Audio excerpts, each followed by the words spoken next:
Crafty Cookie, and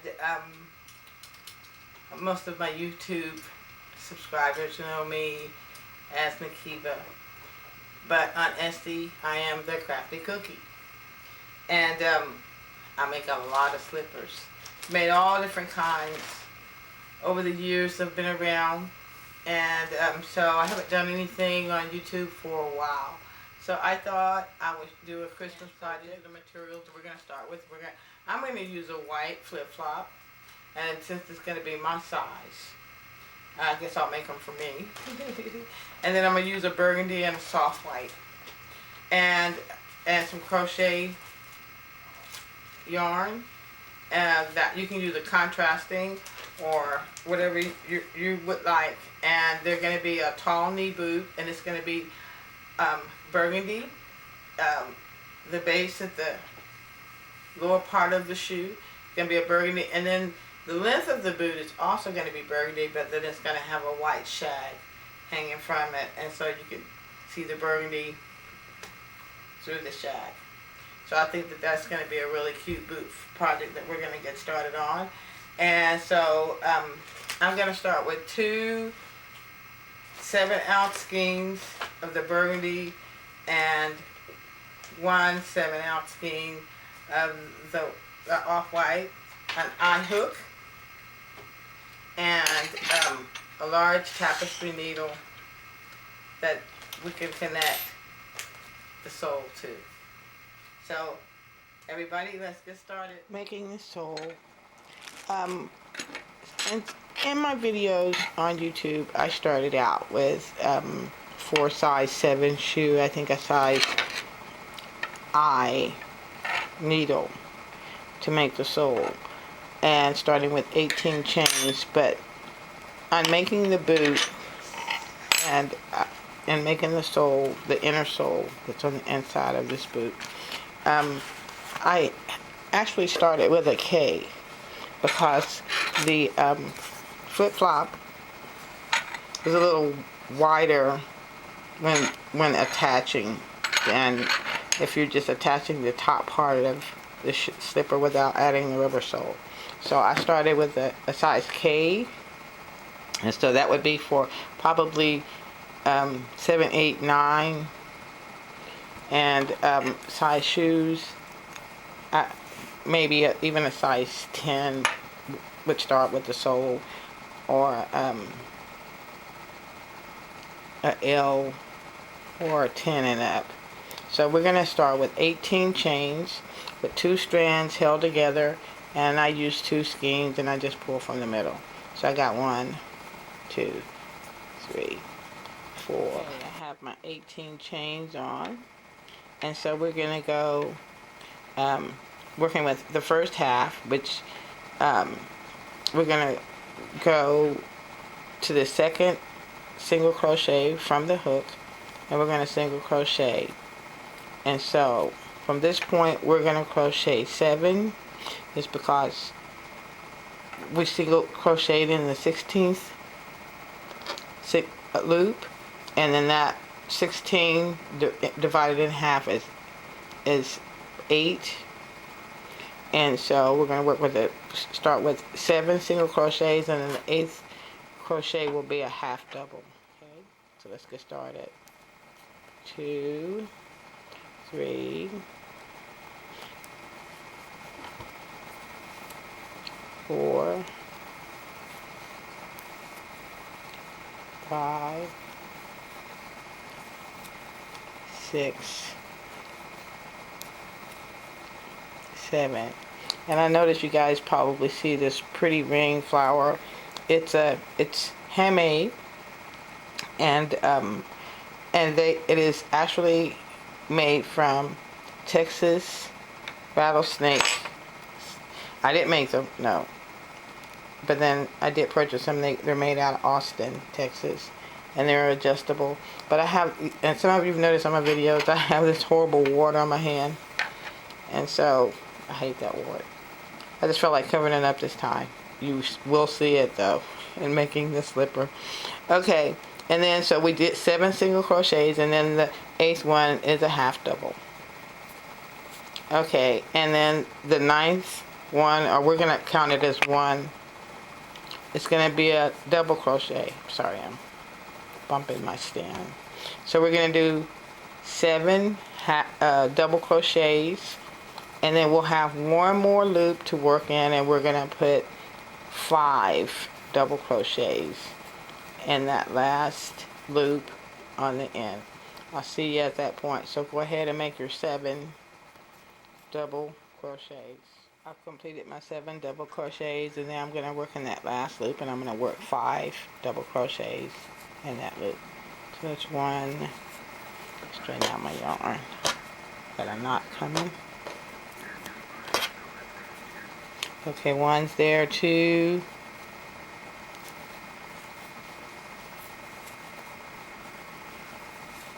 and then 3. Try to work over the beginning tie. 4,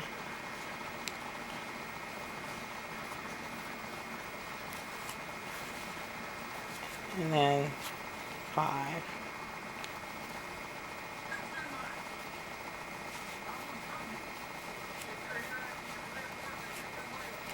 Okay, and then we're going to just work those tails. We're going to work down the back side of this sole, size 7 ladies. And then right next to that, we're going to make a double crochet, so we have 5 in there. So we're going to go work backwards now. So we're going to make 7 double crochets down. We're going to mirror the other side. And it's 3, 4,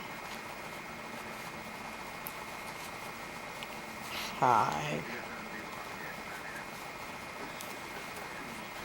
I'm using a size K hook. Where was I at? See? 1, 2, 3, 4, 5, 6, and then 7.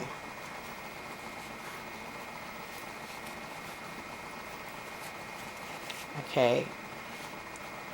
And then, but in the pattern, if you read the pattern, it says you make, instead of actually mirror, you make 1 more double crochet, and that would be 8. Then you're going to make the half double. Oops, half double, girl. Okay, and then you're going to make your 7 single crochets down. 2, oops, 3, 4, 5, and then for the make the 7, you make 6 in that same last crochet, and then 7, 2 in the last one, and then see that top thread up there, go through both of them, and you're going to put 2 single crochets in there. See if we can get it better than that. 1, 2, and then the one starting the other side, 1, 2, and then we're going to do 6. 1, 2, 3, 4, 5, 6, and then you're going to do your half double.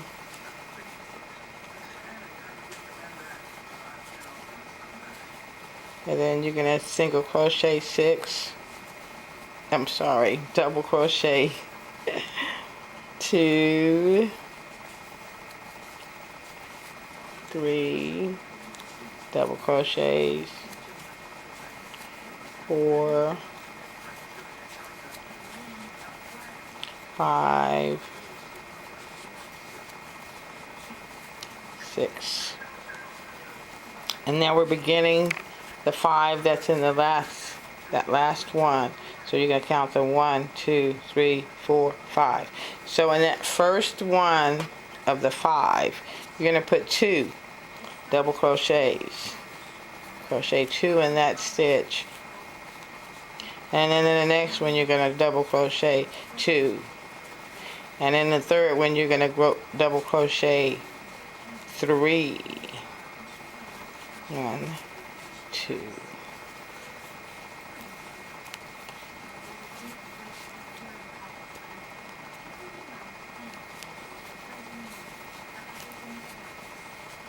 One, 2, 3. And that third top stitch, we're curving that toe. If you stop and look at it, you can see the shape of the sole coming into shape. Your foot shapes it more so, but then since we have a left, right, then the next one you're going to put 2 double crochets. 1, 2, right next to the stitch. That will be the fourth one, and then the fifth one, the last one, 2 double crochets in there. And then we're going to do 7 double crochets down. 1, 2, 3, 4, 5, 6, and then we do 7, and then a half double, and then your half double, and then from this point you're going to single crochet around, and then continue to single crochet all the way around again until you come back to this point and you're done with the slipper. So go ahead and get your single crochets down to the end, and then single crochet all the way around. Okay, see, I cut the end off the flip flop right here, and I'm just going to discard that. I'm not going to need that. You can try to get them as low as you can. I just kind of press that bottom button. Okay, I'll step on those later and be like, gosh darn, what the hell. Anyway, and you get those as flush as you can. And then you're going to take your sole and I'm going to go grab some thumbtacks. Okay, I have my thumbtacks right here, and so thumbtack it all around the edge. I think it's those little thumbtack holes will be okay. So thumbtack your shoe, your sole to your shoe all around.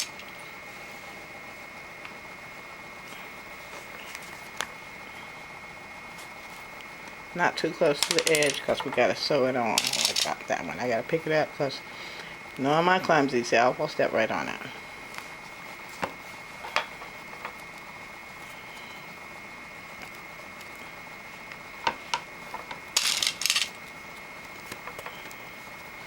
Stretch that end.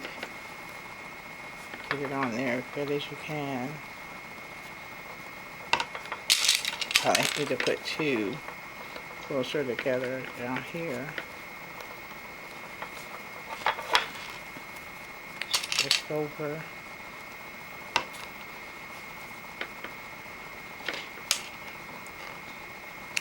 And then you're going to shape it to the inside. Now you're going to feel a little pucker when you first put them on, but it will flatten out, believe me. Okay, so get your sole onto your slipper. I find that this is the best way to put the soles on. You can make the boot without the inner sole, but I like it better with the inner sole. Gives you that cushion and you don't feel those indentions either. Okay, and if they fall out, it's perfectly fine. They are lounge shoes. pt1.com. Okay, I've got my tapestry needle threaded,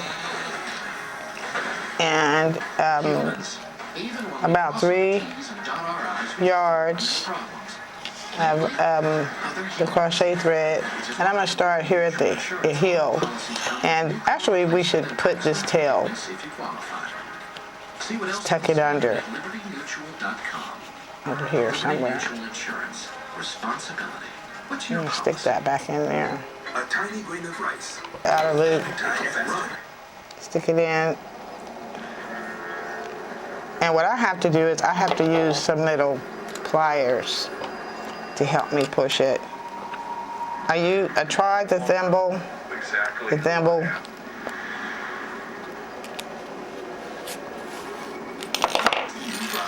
And then and because you're dealing with so much crochet thread, you gotta kind of hold it and pull it through. It's tedious. It takes about 2 hours to get it a loop all the way around, looped all the way around. So pull that in. Leave about a 4-inch tail on the bottom of the sole, and then we're gonna go right back through that loop.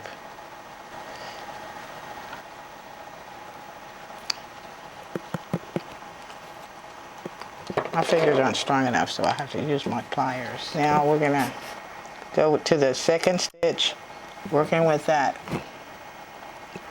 outer loop, start back around there, and just go straight in. I can't even push it in, it hurts my fingers. Make sure that you're working on a large flat surface that you can straighten your attaching threads with so that you can hold them straight in the beginning until you shorten that thread going around. And this is the second loop that I'm doing right now. So you see I have to pull that thread through. It's a little bit tedious, but like I say, the reward is in the end. And then you're gonna have a piece that starts like that. And then you're gonna work with the back loop only. Go to the next stitch. Go in, say about 1/3 of an inch, and then just go straight down. I have to use these little pliers, needle noses, and help poke it through for me. You can probably use a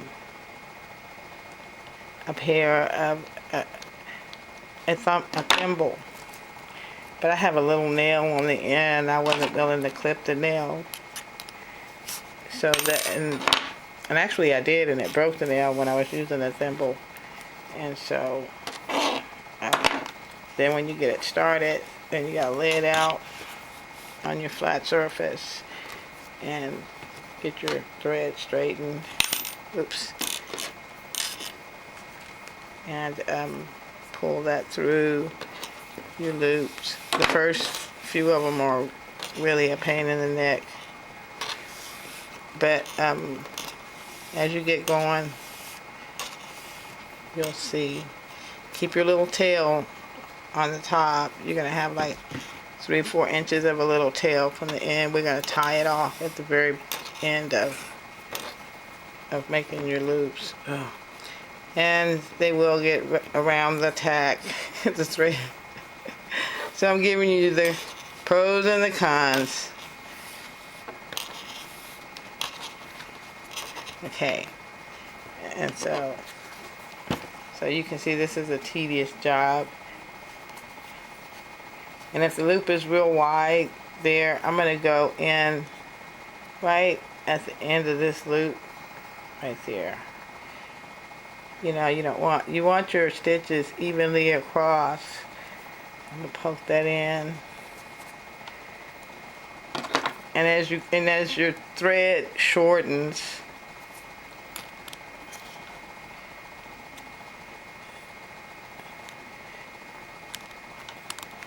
from the loops going around,